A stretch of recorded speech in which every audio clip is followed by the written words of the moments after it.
Alright, ladies and gentlemen, welcome back to the channel. I saw a tweet today from MK Hoops talking about the Chicago Bulls and how they're not even really close to their peak given the circumstances. However, they still are 7-3.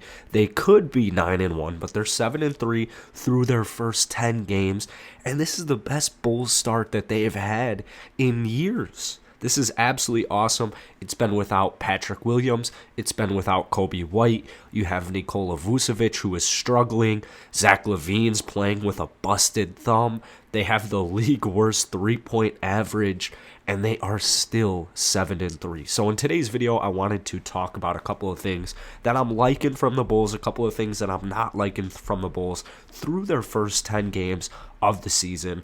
Obviously, you got to start off with the defense. The media ragged on the Bulls all offseason. Some people are still ragging on the Bulls' defense. They are proving that they have enough pieces to at least hold their own. And in fact, they are a top 5 defense in the NBA right now. So they're really proving all the haters wrong. And it's really being led by guys like Lonzo Ball. Nikola Vucevic actually has his best defensive rating in his entire career. But Lonzo Ball being finally the guard stopper that we have been looking for years and years and years. But before we go any further into this video, guys, if you enjoy it, be sure to hit that like button, hit that sub button. That Bulls win against the Brooklyn Nets last night, that really fired me up. 42 points in the fourth quarter. They were raining threes. Let's start off with Zach LaVine. I think Zach LaVine, the fact he is shooting so badly from downtown and still averaging 26 points, that's speaking volumes to me, because once Zach LaVine is fully healthy, I don't know who can stop him. Lonzo Ball has been great facilitating and playmaking for him. There are just finally more options, particularly DeMar DeRozan, who has been absolutely feasting this season to really just take off a lot of the offensive load and offensive pressure on Zach LaVine. Now, sometimes he does go back, like, if they're losing, I noticed this in the 76ers loss, the last one, where it's like, if they're losing, they're struggling to score offensively. Sometimes Zach LaVine just doesn't take the best shots, doesn't take the most efficient shots. But hey, it's Zach LaVine. He's our best offensive scorer. I want the ball in his hands, so I guess I really can't complain. Once those threes start to fall in, watch out for Zach LaVine.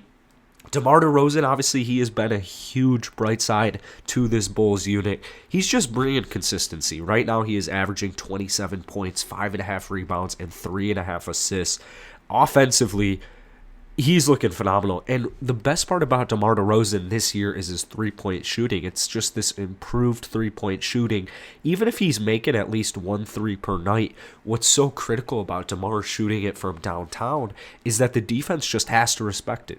The defense has to respect him. It's not like it's Ben Simmons where you can just sag off all the way down to the paint. You have to respect DeMar DeRozan's three-pointer this season. Definitely the mid-range, definitely what he drives to the rim. But that three-pointer, it's been falling at a good rate this year, and a lot has to do, or it's helping out the Bulls really stretch that offense. One issue I do have with is Nikola Vucevic. Now, we did see he did improve, like last night. The way he ended against the Brooklyn Nets, that's really good. That's really good signs, and it just shows that Nikola Vucevic at some point in this season, early on in this season, he will get it going.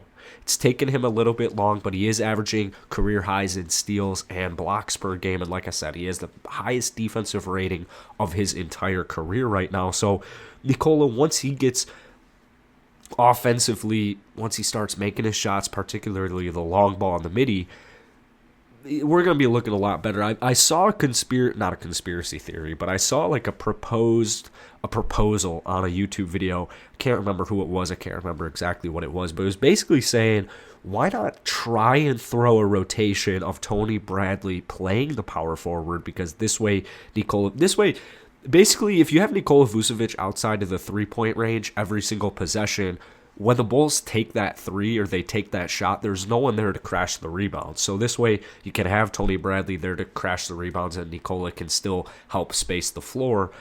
I'm not a huge fan of that being it long term, but I would definitely be inclined to see a rotation of Tony Bradley and Nikola Vucevic. I do think the Bulls need to figure something out for that power forward position.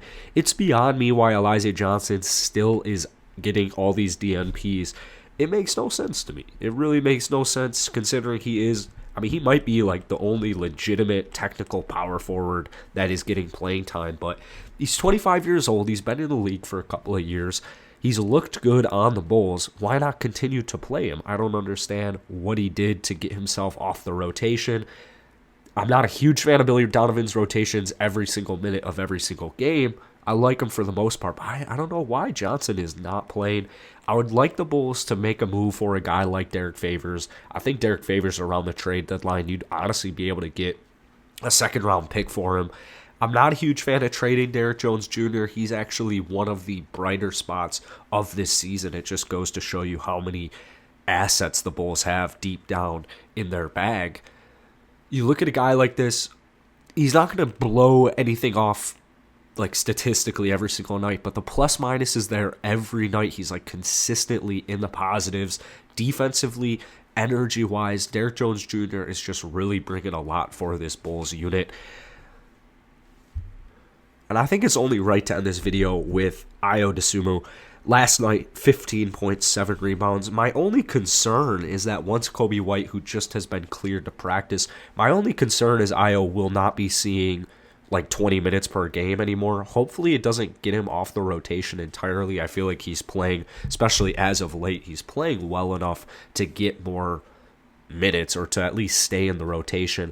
Coby White will be a huge force off the bench, 15 points per game last season. Honestly, I wouldn't be surprised if he averaged close to 15 off the bench for him. He's a scorer, and hopefully, I mean, he's a better shooting guard than a point guard, so hopefully Ayo can continue to get a couple of minutes each night, because you will have Alex Caruso, Dosunmu, and then you obviously have Coby White there, so that's three guards.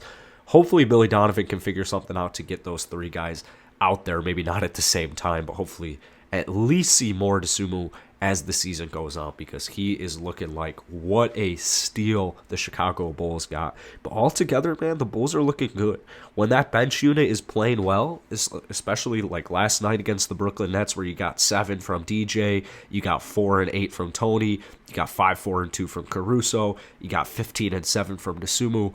If the Bulls bench can produce like that every single night, it makes the starters' jobs just so much easier. Also want to give love to my boy Javonte Green. He's coming off a great game against the Brooklyn Nets. High energy, high effort guy. Does a lot of the small things right. So that's really it for today, guys. If you wouldn't